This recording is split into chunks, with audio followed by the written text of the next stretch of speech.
He's a photorealistic coloring guy. It's the photorealistic coloring guy. It's the photorealistic coloring guy. Today we're going to be coloring a page out of Saucer Coloring Magazine. This coloring book is one of my favorites. It contains some of the craziest images of aliens dressed like magazine models, and we get to decide how to color them. This should be a fun episode. We'll start with the first page, this dapper extraterrestrial sitting down at a coffee shop to read the paper.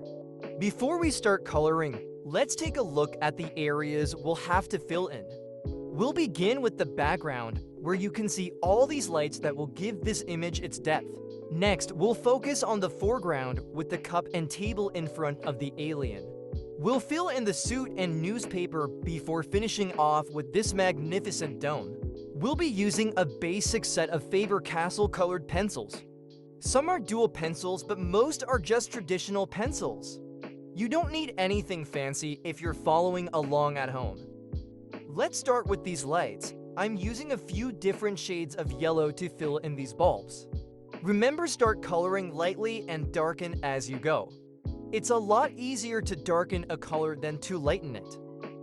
As you can see, I begin to change pencils so that not all the lights are the exact same color. Just like in real life, every light bulb is different. This is your chance to go crazy. Make the lights any color you want. I use a brown and orange pencil to lightly fill in the spaces between the lights to make it look more realistic.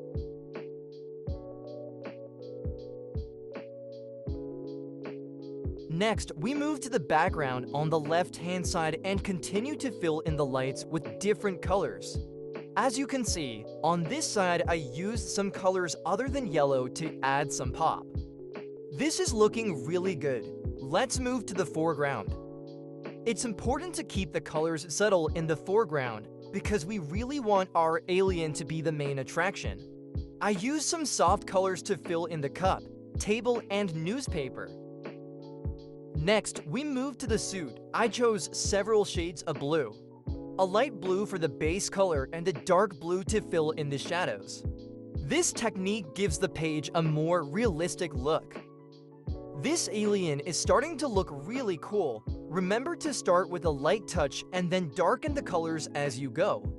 Also, notice that I use a yellow pencil to add some highlights to the back of the sleeve. The lights behind the alien are mostly yellow, so doing this adds a little more dimension.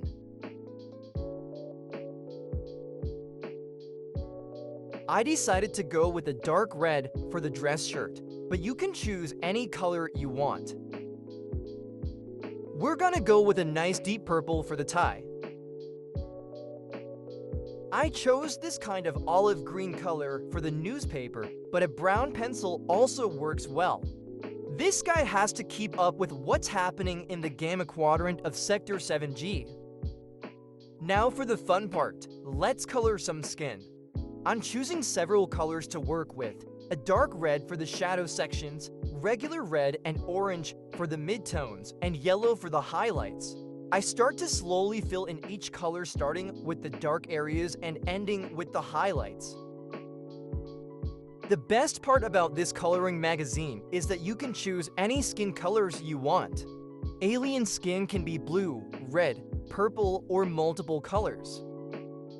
Lastly, let's color in this head. Just like the hands, I start with the dark colors in the dark areas and work my way out.